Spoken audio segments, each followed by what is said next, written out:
Au début de tout, avant même la création du monde, il y avait dans le ciel une figure connue pour sa beauté et sa lumière. Son nom était Lucifer, un ange admiré de tous et qui jouait un rôle très important parmi les créatures célestes. Il brillait comme une étoile et possédait une grande sagesse.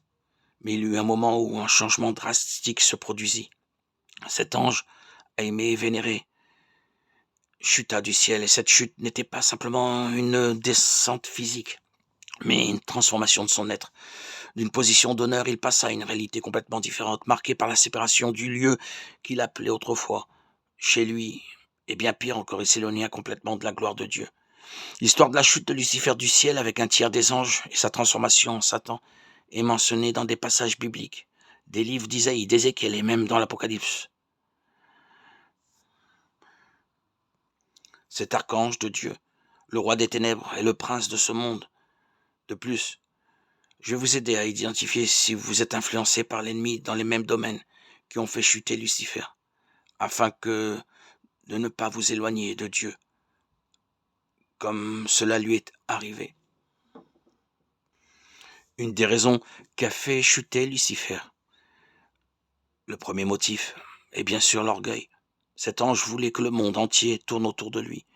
Il désirait que toutes les créatures célestes se prosternent à ses pieds et l'adorent.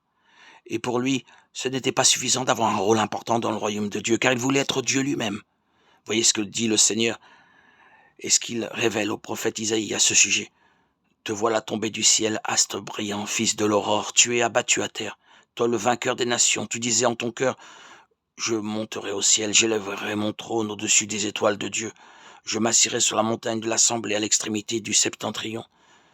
Je monterai sur le sommet des nues. Je serai semblable au Très-Haut. Mais tu as été précipité dans le séjour des morts, dans les profondeurs de la fosse. Avez-vous remarqué que dans ce bref discours, Satan a utilisé le pronom « je monterai, je m'élèverai, je m'assirai, je monterai ». Et à la fin, il dit « je serai ». Et cela nous montre à quel point son cœur était orgueilleux. Il désirait la connaissance, la reconnaissance.